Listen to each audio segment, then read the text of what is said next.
Welcome to China in Focus. I'm Tiffany Meyer. Our top story, Taiwan kicking off a 5-day military drill. The goal, getting the island's military better prepared for a war scenario. China targeting U.S. defense and rare earth companies. It comes just after the Pentagon accused major Chinese firms of helping Beijing's military. What it could mean for the U.S.-China trade relations. Could your fitness tracker be sending your health data to Beijing? More on why lawmakers are raising alarm bells on Chinese-made devices America use for tracking your health. A new Chinese law targets dissent globally. Are Americans still safe from Beijing's secret police?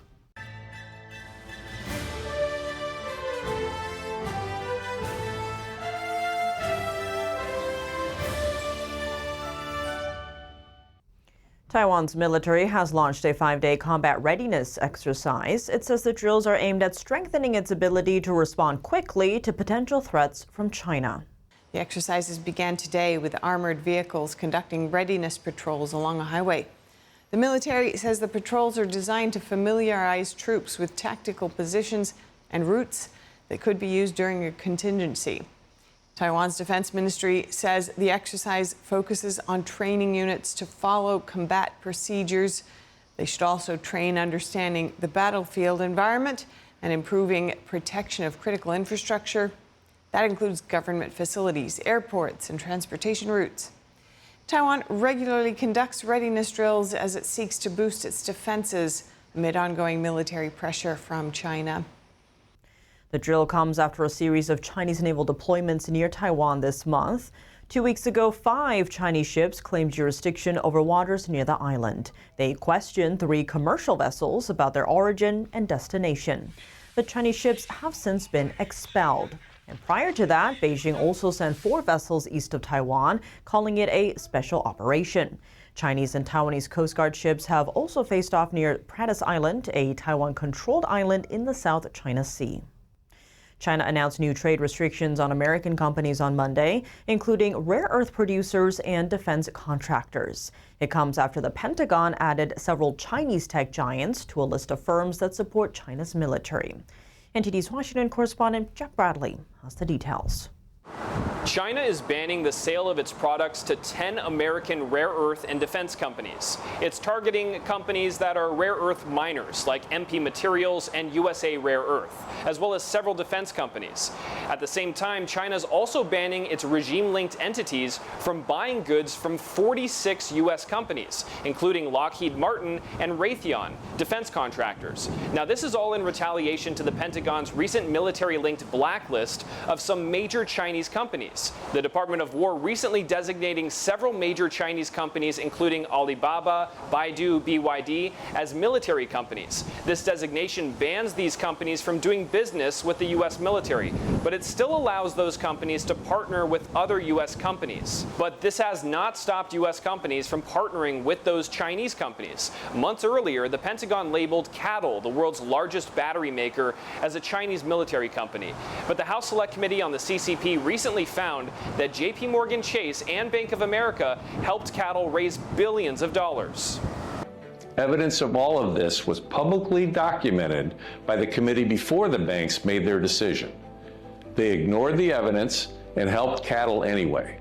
The Chinese regime's recent export restrictions underscores just how far Beijing is willing to go to weaponize critical supply chains as leverage against the U.S. Jack Bradley, NTD News, Washington.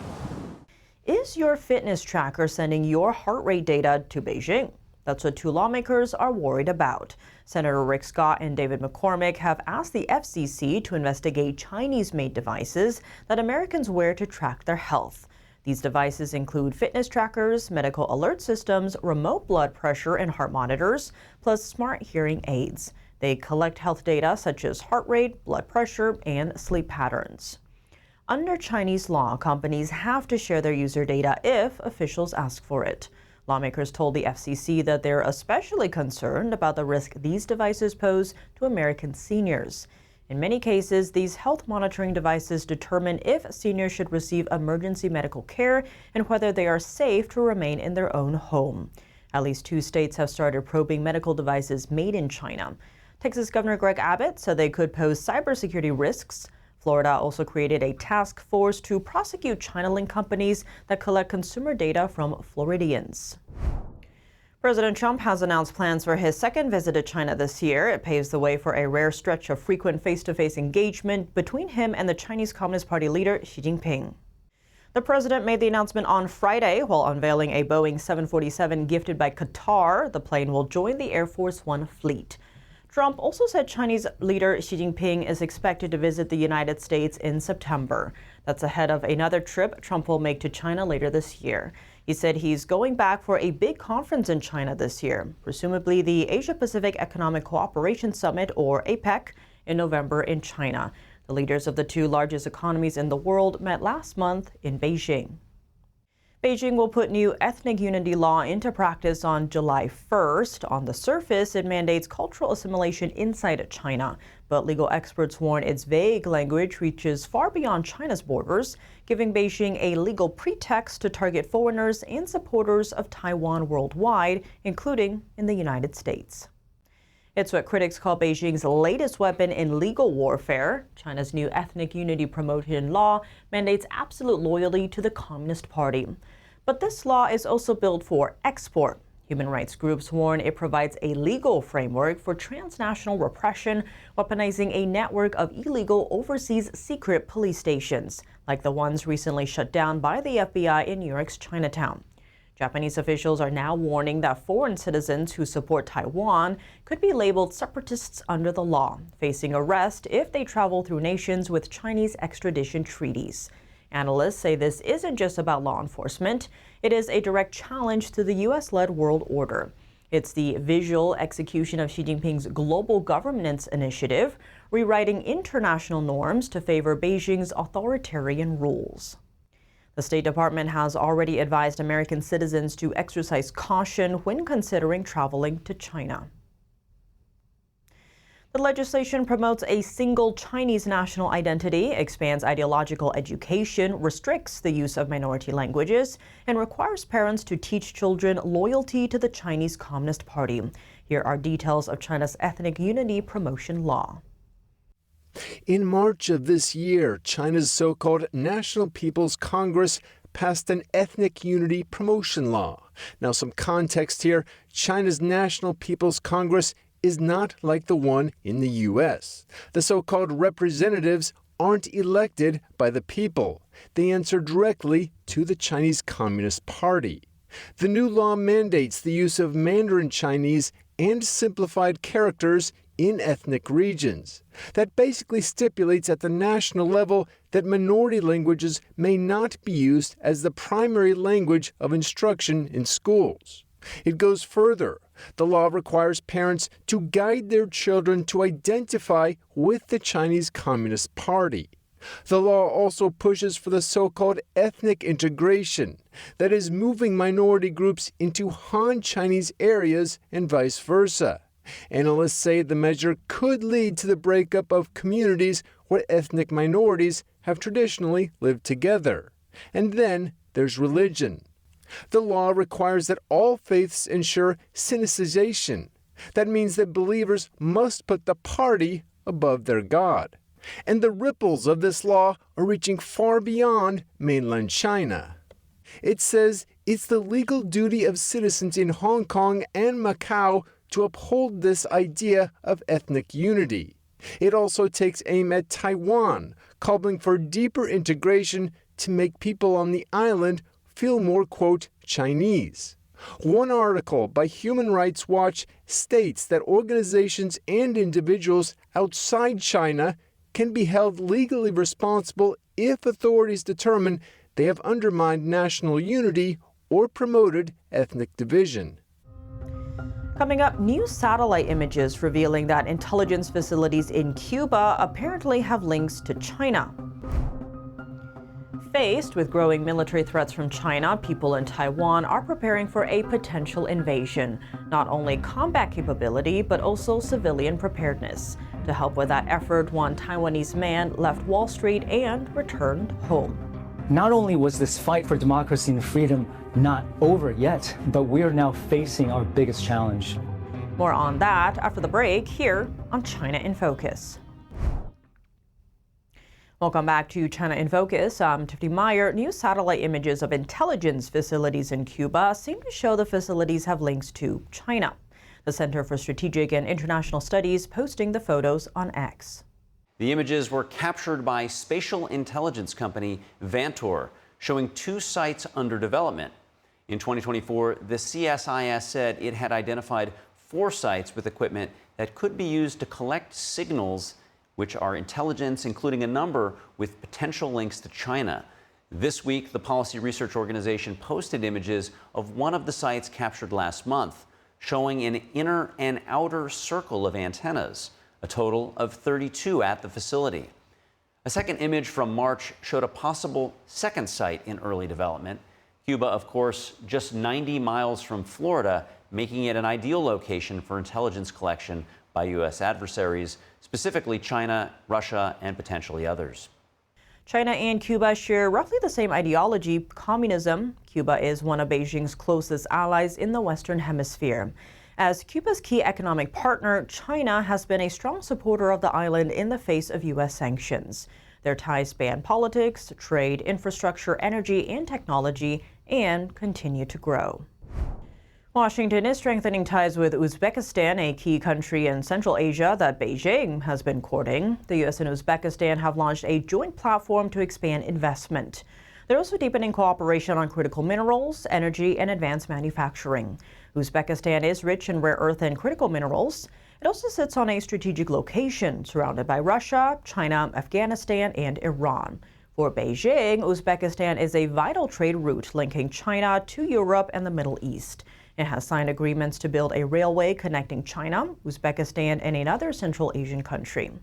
Chinese investment in Uzbekistan reached over $10 billion last year. That's 35 times more than 10 years ago.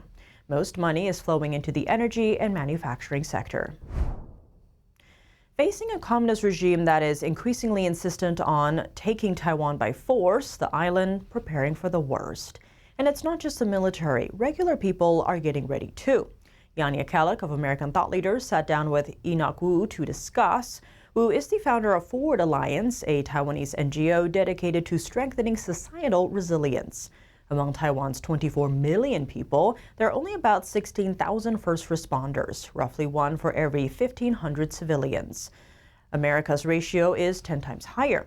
Wu's goal is to narrow that gap. So to achieve it, he left a banking career at Goldman Sachs to help Taiwan prepare for a potential crisis. You started born in America. You ended up in Hong Kong at Goldman Sachs, an executive director. And then at a surprisingly late age, you joined the Taiwanese Special Forces. So explain to me how this all fits together. First, I'm from Taiwan. Taiwan is my home. I was born in Chicago, incidentally, because my father was getting his PhD at the University of Chicago in political science. This was in the 70s and early 80s. And between studies, I came along. But after he got his degree, we came home. I spent several years of my life abroad. I attended high school eventually and then university in the US and got a job overseas. But came back to Taiwan in my early to mid 30s.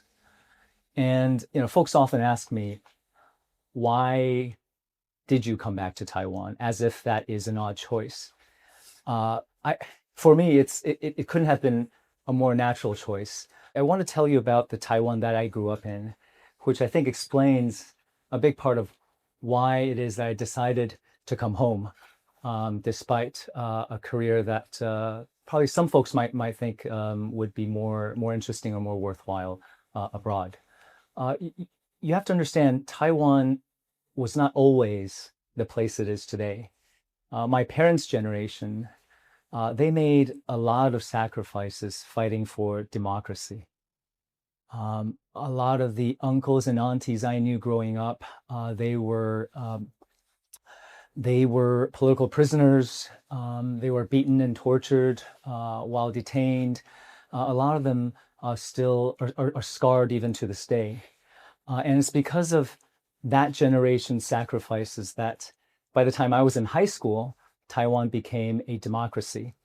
we elected our leader for the first time.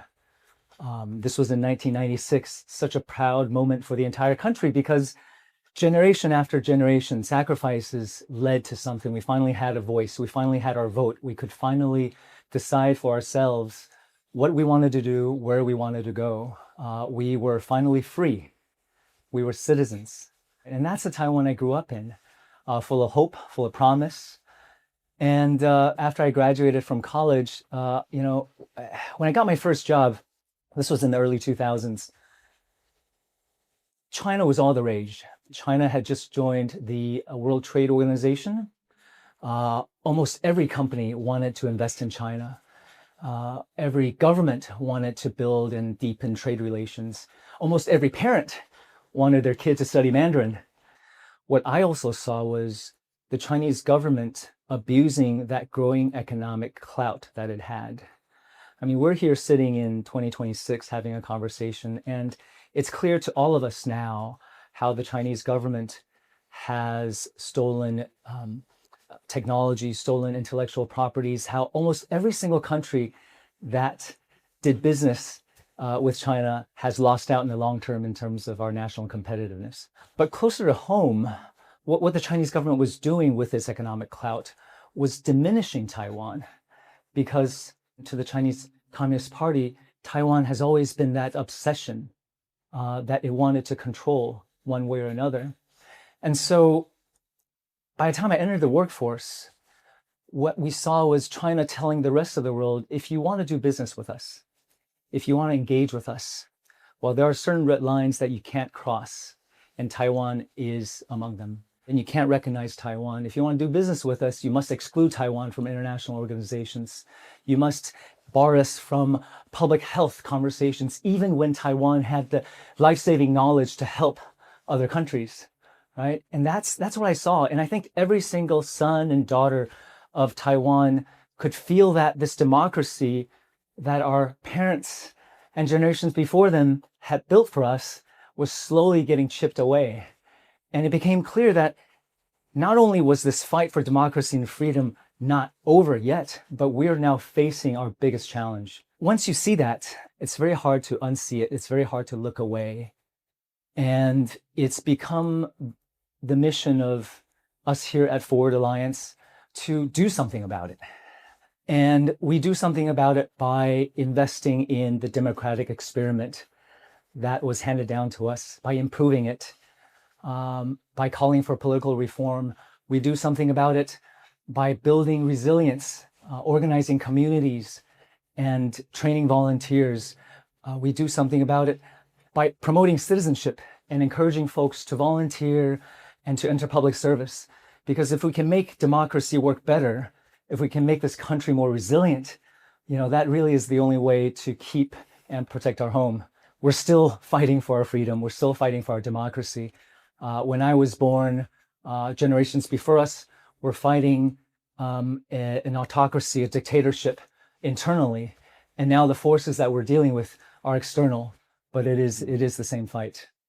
Let's look at the closure of the Strait of Hormuz, the invasion of Ukraine, and a couple of years ago, the effect of a pandemic on supply chains and how that disrupted the global economy, how that affected the price of grain and energy, and even whether you're able to buy your next car, right? All that effects combined would still pale in comparison to the effects of a conflict in the Taiwan Strait. And it doesn't even have to be all-out war, right? Even a blockade scenario would have tremendous consequences. More than half of global trade passes through this region of the world. More than half of global trade goes through the Indo-Pacific. And so, And there's a bit of an irony there too, because this, of course, would affect, Chinese shipping quite a bit. I mean, massively, right? It would affect the global economy for sure. And people often tell me, "Oh, we care about Taiwan because of maybe chips or certain industry supply chains." And I have to be honest. I don't think you should care about Taiwan because we make a certain product. But to your point, the fact that our economies are interdependent the fact that our kids' college tuition funds are inextricably linked, I think that's reason enough for us to work together to ensure that there is peace and stability everywhere. To watch the full interview with Enoch Wu, the founder of Taiwanese organization Forward Alliance, please check out the American Thought Leaders program on Epic TV or click the link down below if you're watching online. That's all for today's China in Focus. I'm Tiffany Meyer. If you have any feedback on the show or have something you'd like to see us cover, send us an email at chinainfocus@ntd.com. We'd love to hear from you. Round-the-clock original news coverage, visit us at ntd.com or download our NTD app. Thanks for watching. See you tomorrow.